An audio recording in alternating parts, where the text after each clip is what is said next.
say that some of us engage in class warfare. That's wrong. All we are doing is describing the truth. And the truth is, there is class warfare going on in this country, and the wrong side is winning.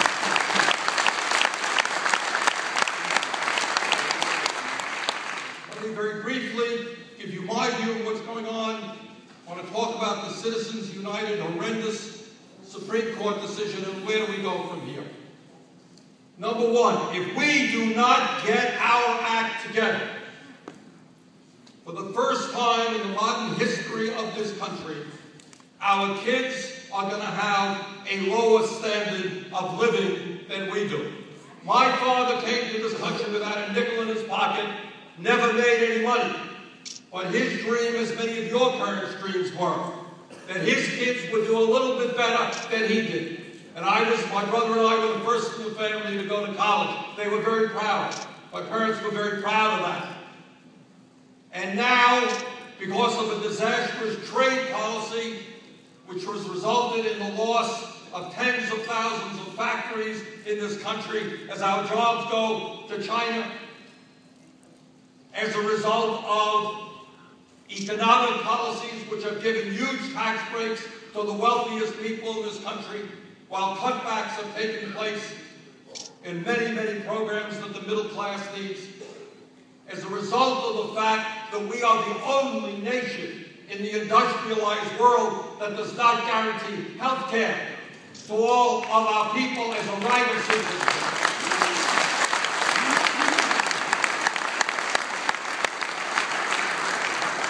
As a result of the fact that while we have the most unequal distribution of wealth and income, we also, to our everlasting shame, have by far the highest rate of childhood poverty of any major country on earth. That's what's going on. Unless we get our act together and stand up and fight back, this country is going to end up as an oligarchy with a few people on top controlling the economic and political life of this nation. So we are here together, not just for ourselves, for our generation. We are here for our kids, for my grandchildren, to say that is not what America is going to become.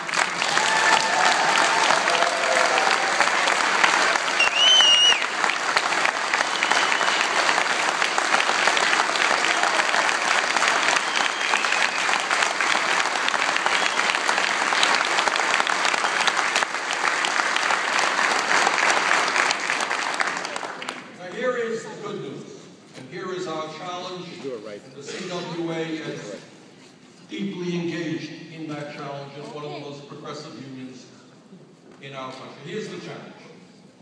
The right-wing agenda, in truth, and I say this knowing something about politics, is a fringe agenda. You go out back home, go to your towns and go to your cities back home, stand out on a street corner, and you ask people, how many of you think it is a good idea that at a time when the wealthiest people in this country have never had it so good, when their effective tax rate is the lowest in decades, how many of you think it is a great idea to do what Mr. Gingrich and Mr. Romney want, give more tax breaks to the rich, and at the same time, cut Social Security, Medicare, and Medicaid? And the answer is, you're not going to find 5% of the people who believe that. And yet you have people like Romney and Gingrich and many, many others in the House and the Senate who are successful politicians and who win elections. Now, how do you win an agenda?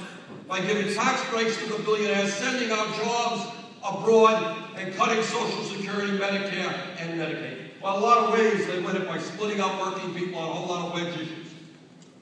But what our offensive has got to be is a simple, straightforward, progressive agenda which speaks to the needs of working people and the middle class.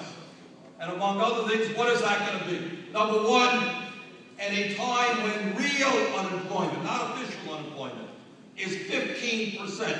If you count those people who have given up looking for work, those people who are working part-time and they want to work full-time. We demand a jobs program rebuilding our infrastructure.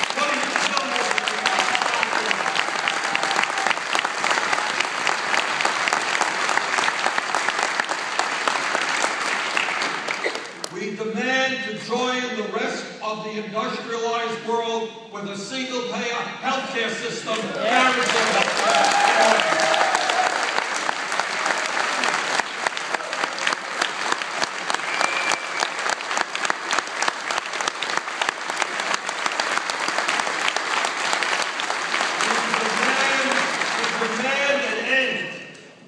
To a failed trade policy which says to corporate America, shut down in America, go to China, and we welcome you to bring those jobs back into this country. We want a trade policy.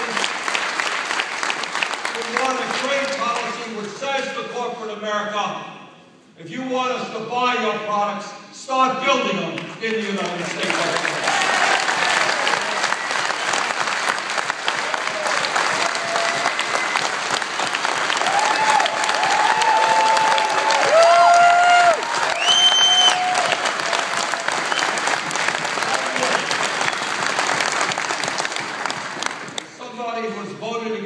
Damn trade agreement that's come up in 20 years.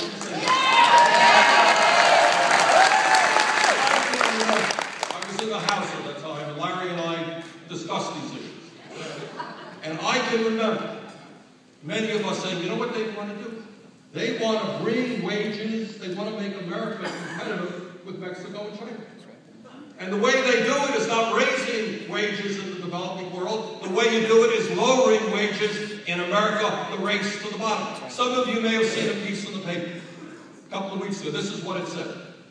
It said General Electric, among some other companies, is happy to announce that they are expanding some manufacturing facilities in this country, creating a few thousand more manufacturing jobs. That's the good news. Do you know what the bad news is? You know what the wages being paid to those workers? New workers, 20, 30, 40% less than used to be the case. So our view is, no, we do not want to compete against China in terms of wages. We want a middle-class, livable wage here in the United States of America.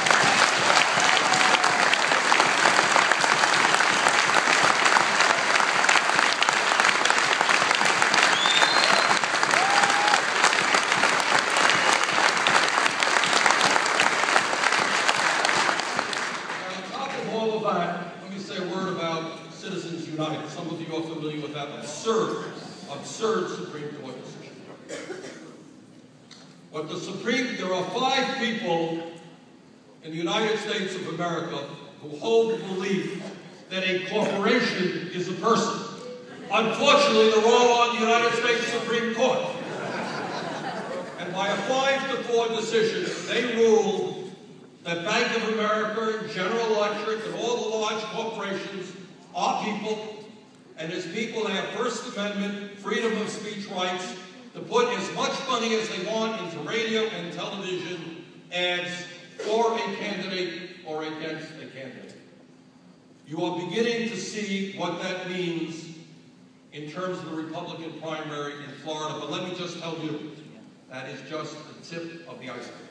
It's a fellow named Sheldon Adelman. He owns casinos in China, actually, and in Nevada. He donated 1 day's profit, $5 million to Newt Gingrich.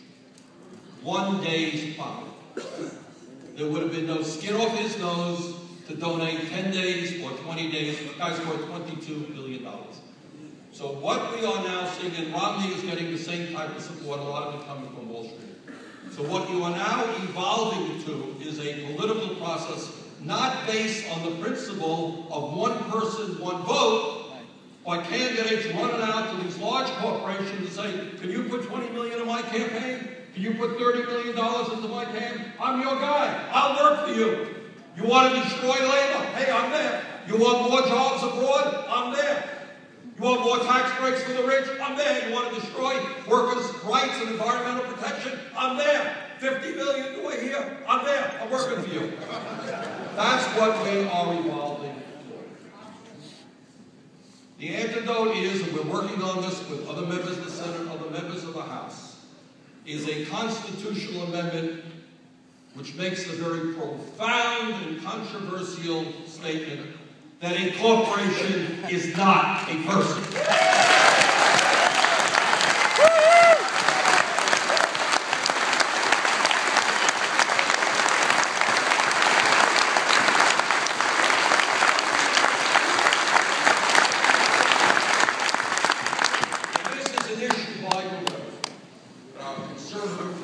Many of our conservative friends understand this one. Nobody who loves this country, and I think about the veterans who have put their lives on the line defending our country, men and women who have died defending American democracy, nobody thinks that democracy is politicians grabbing billions and millions of dollars from the wealthiest people in this country in order to run their campaigns. So I understand CWA is actively involved on this issue, and we appreciate it.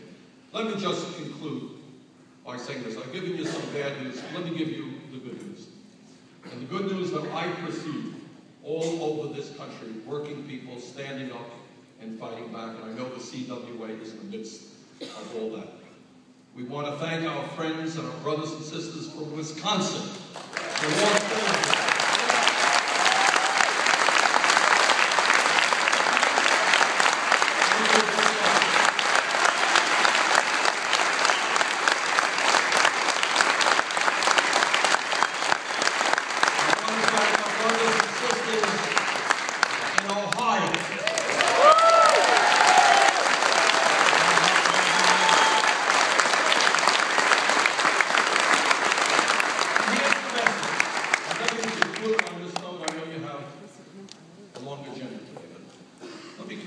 in this optimistic note. I believe from the bottom of my heart that when working people stand together in a common agenda, there is no force out there, not even all of the money of these super PACs and these billionaires, that can stop us. Because the simple arithmetic is at the end of the day, there are a hell of a lot more of us than there are of them.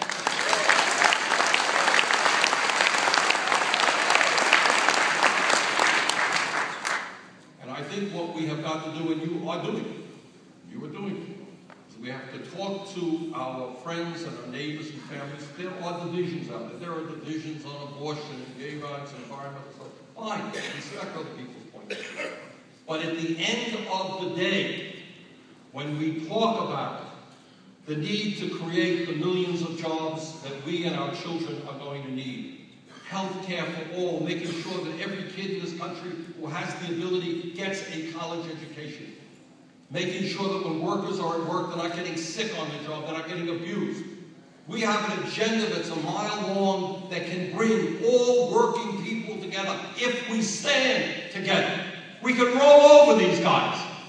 We can roll over these guys because they have nothing to say about the major problems facing our country.